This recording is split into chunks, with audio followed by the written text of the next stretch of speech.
Euh, et maintenant, j'inviterai Éric Samaru et Dr Tétrault à bien venir nous présenter leur projet, disséquer les mécanismes pathogènes du canvas pour développer des stratégies thérapeutiques.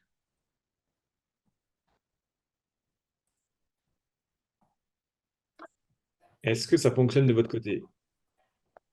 Et je Oui, peux faire un écran comme ça, c'est bon?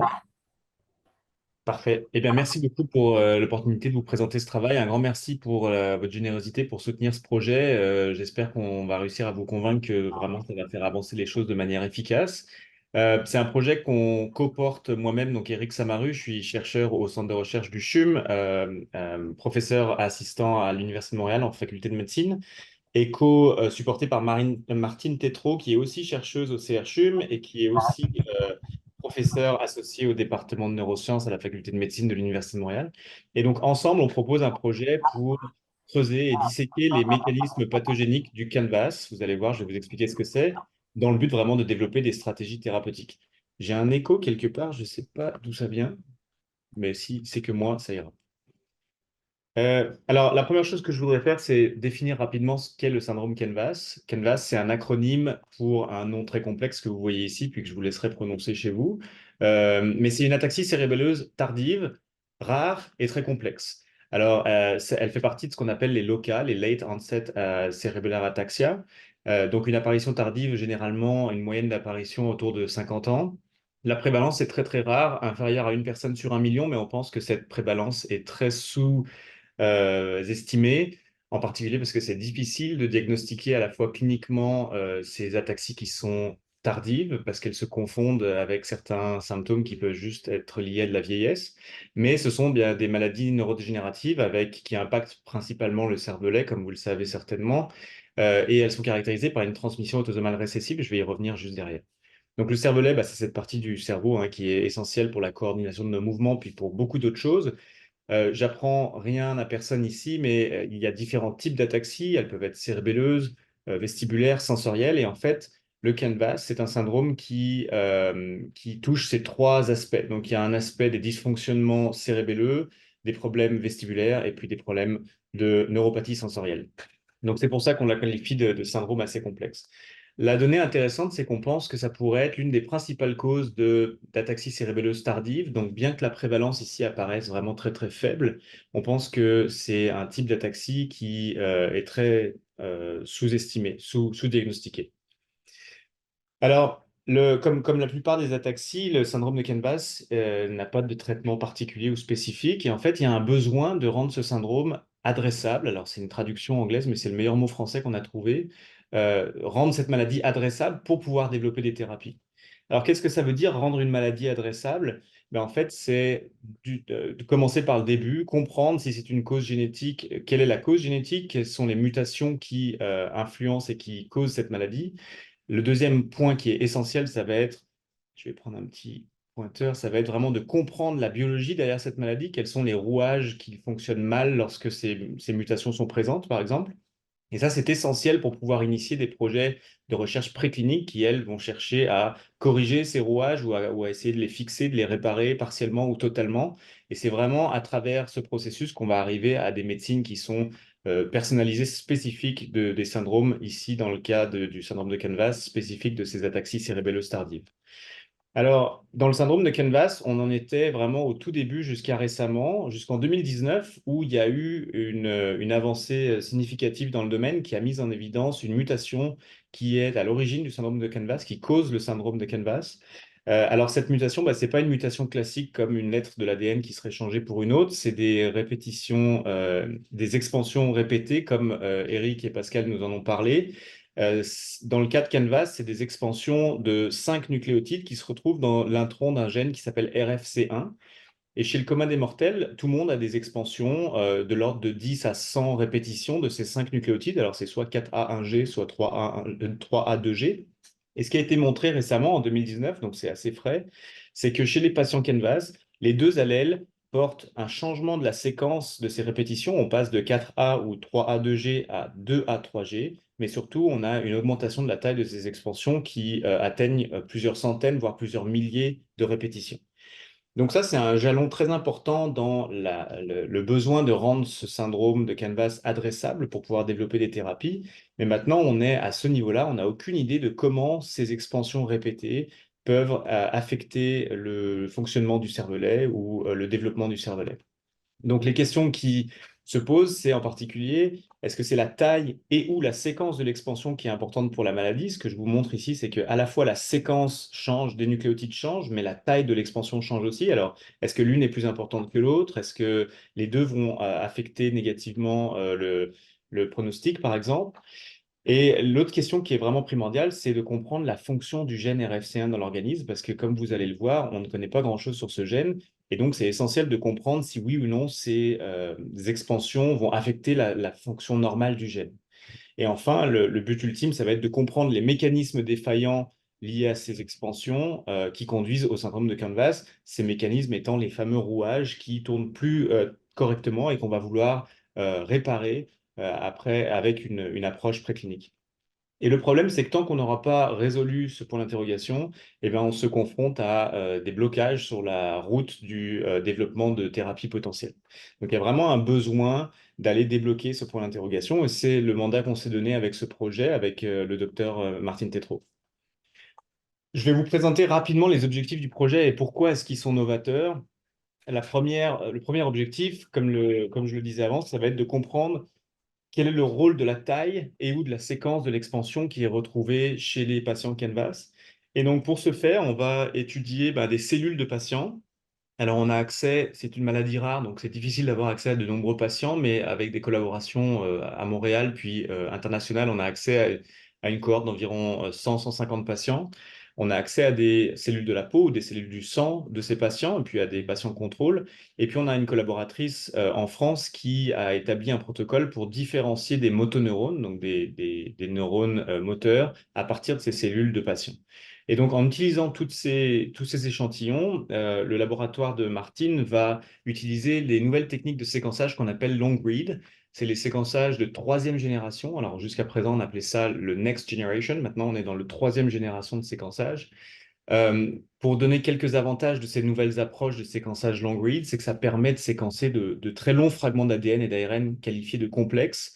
Eh bien, on est exactement dans ce contexte-là, avec ces expansions de séquences répétées des milliers de fois. On est dans des ADN très longs et complexes. Donc, ces nouvelles techniques de séquençage vont permettre d'y voir plus clair là-dedans. Et puis surtout, ça permet de séquencer un ADN qu'on qualifie de natif, c'est-à-dire qu'on n'a pas trop détérioré et donc qui pourrait encore porter des petites modifications qui sont présentes dans les cellules, en particulier de la méthylation. C'est des petites modifications de l'ADN qui peuvent jouer très fortement sur de nombreux processus entourant l'ADN. Et toutes ces analyses peuvent être faites en distinguant à la fois les allèles qui sont hérités de la mère et du père chez les patients. Donc c'est vraiment une analyse exhaustive et puis intégrative de toute nouvelle génération. Et en étudiant à la fois la taille, la séquence et puis la signature transcriptomique dans ces cellules-là, l'idée c'est vraiment de répondre à cette question, comprendre l'effet à la fois de la taille et de la séquence, ou est-ce que les deux sont pertinents dans la pathogénicité? Et comme je le disais, c'est l'idée d'identifier ce qu'on appelle des signatures pathogéniques. Qu'est-ce qui est représentatif d'une cellule d'un patient Canvas par rapport à un patient normal? Contrôle qui pourrait permettre de comprendre ce qui ne fonctionne pas bien dans ces cellules-là. Alors, ça va nous amener au deuxième objectif du projet, qui est de comprendre comment les expansions répétées dans RFC1 vont créer des problèmes. Il y a deux hypothèses principales quand on est face à des expansions répétées, puis Eric en a déjà parlé. C'est soit une hypothèse de perte de fonction du gène dans lequel l'expansion est placée. Donc, on peut imaginer que ajouter un gros bloc ici de répétition va perturber la fonction normale du gène, et donc on a une perte de fonction du gène qui va être à l'origine des problèmes. Ou alors, ça peut être des gains de fonction toxiques, comme l'a présenté Eric et Pascal, avec des ARN qui vont s'accumuler et qui vont être capables d'agir comme des éponges qui vont recruter des protéines alors qu'ils ne devraient pas le faire. Dans le cas du syndrome de Canvas, on est dans une transmission récessive, donc c'est souvent indicatif d'un mécanisme perte de fonction. Ça veut dire qu'il faut qu'on perde le fonctionnement des deux allèles du gène pour que la pathologie se déclare.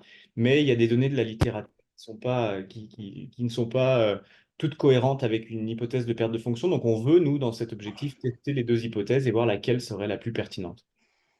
Et pour ce faire, eh ben, on a voulu voir ce qui existait déjà sur le rôle de RFC1. Il n'y a pas grand-chose qui a été fait jusqu'alors. C'est une protéine qui est importante pour la duplication de notre ADN. L'ADN de nos cellules doit être dupliqué quand les cellules veulent se diviser. Et donc, on peut imaginer que RFC1 est vraiment un facteur très important dans toutes nos cellules. Mais il y a très peu d'études qui ont été faites sur des modèles animaux ou sur des organismes entiers. Il y a quelques tentatives qui ont été faites chez la souris ou chez des modèles murins, mais ce qui complexifie beaucoup l'étude, c'est que les embryons ne se rendent pas jusqu'à terme, on n'a jamais naissance de souriceaux mutants pour RFC1, donc il y a une mortalité embryonnaire. Mais on a voulu bypasser ce problème en utilisant un modèle animal alternatif, c'est le poisson zèbre. Alors le poisson zèbre, c'est un modèle qu'on utilise beaucoup dans mon laboratoire, puis qui est très bien établi dans la communauté scientifique. C'est un vertébré qui partage plus de 75% de nos gènes. Et surtout, il a un développement très rapide, c'est-à-dire qu'on peut travailler dans des larves de quelques jours de vie. Et un autre avantage, c'est que sa fécondation est externe, c'est-à-dire qu'on a accès vraiment à l'embryon en développement. Le développement ne se fait pas dans la femelle, ce qui limite les problèmes de létalité embryonnaire chez les souris, par exemple. Donc, en utilisant ces poissons, et puis dans mon laboratoire, on a tous les outils nécessaires, on veut tester ces deux hypothèses. Est-ce que la perte de fonction de RFC1 pourrait causer des phénotypes, des symptômes cérébelleux? Et pour ce faire, on va utiliser les nouvelles techniques de mutagénèse de type CRISPR, comme beaucoup d'entre vous en ont entendu parler. Et on va aussi tester l'effet de l'injection de molécules d'ARN qui contiennent ces répétitions. Encore une fois, ça fait le parallèle avec la présentation d'Eric qui montre est-ce que ces ARN contenant des répétitions pourraient avoir un effet toxique? Puis on va répondre à cette question avec cette série d'expériences. Donc ça, ce sont les objectifs. Je vais vous montrer quelques résultats préliminaires qui sont très prometteurs sans rentrer dans les détails. Le laboratoire de Martine a mis au point déjà la technique de séquençage long read sur des échantillons de patients. On n'a pour l'instant que 3 échantillons, mais comme grâce à ce financement, on va pouvoir aller chercher plus d'échantillons avec nos collaborateurs. Mais c'est déjà un grand pas en avant d'avoir mis en place tous les aspects techniques de ce séquençage, parce que c'est des applications qui sont vraiment complexes. Le laboratoire de Martine a aussi identifié des sites de méthylation au niveau du site qui contient l'expansion répétée chez les patients Canvas. Donc, une des hypothèses que l'on formule, c'est que les expansions, en changeant la séquence et puis la taille, pourraient aller altérer ces sites de méthylation, et ça pourrait avoir un effet sur le niveau d'expression du gène RFC1, par exemple. Donc, tout est prêt pour maintenant lancer les expériences sur plus de patients. Et donc, on est très excité de faire ça avec cette subvention. Concernant les données du rôle de RFC1 in vivo, on a aussi de très belles données préliminaires qui montrent que, contrairement à ce qu'on aurait pu attendre, RFC1 n'est pas du tout exprimé de partout dans l'organisme, mais il est exprimé spécifiquement dans le cervelet en développement.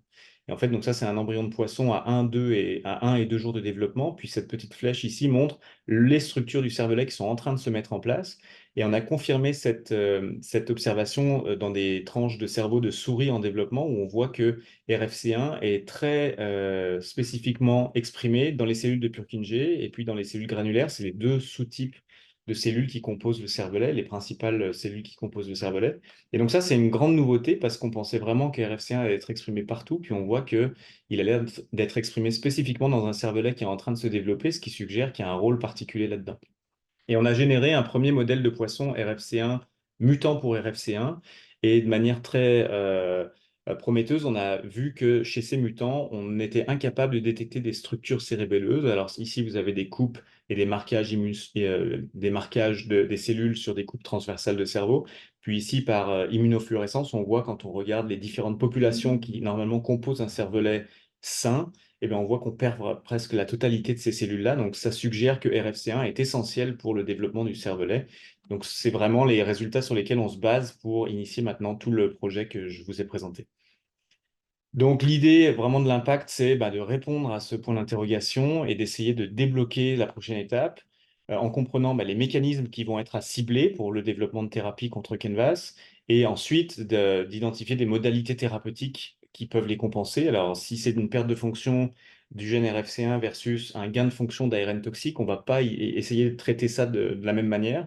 Donc, encore une fois, j'espère vous convaincre qu'on a besoin de comprendre ces mécanismes pour pouvoir réfléchir à des modalités thérapeutiques. Et enfin, RFC1, les expansions dans RFC1 ont vraiment été identifiées dans le contexte de Canvas, mais de plus en plus maintenant, on parle de troubles associés à RFC1 parce qu'on se rend compte que des problèmes dans RFC1 sont aussi associés à d'autres syndromes neurologiques comme des parkinsonismes atypiques tardifs ou de l'atrophie multisystémique. Donc on pense que notre projet a le potentiel vraiment d'identifier ou de décomplexifier la biologie derrière plusieurs maladies, même plus loin que le syndrome de Canvas. Donc voilà, encore une fois, on est vraiment reconnaissant de cette subvention qui va vraiment nous permettre d'aller plus fort. On travaille conjointement avec le laboratoire de Martine ici au CRCHUM, et puis Fanny et Sébastien sont les deux étudiants dans nos laboratoires qui sont particulièrement impliqués dans ces projets. Et ça nous fera plaisir de répondre à vos questions à la fin du webinaire.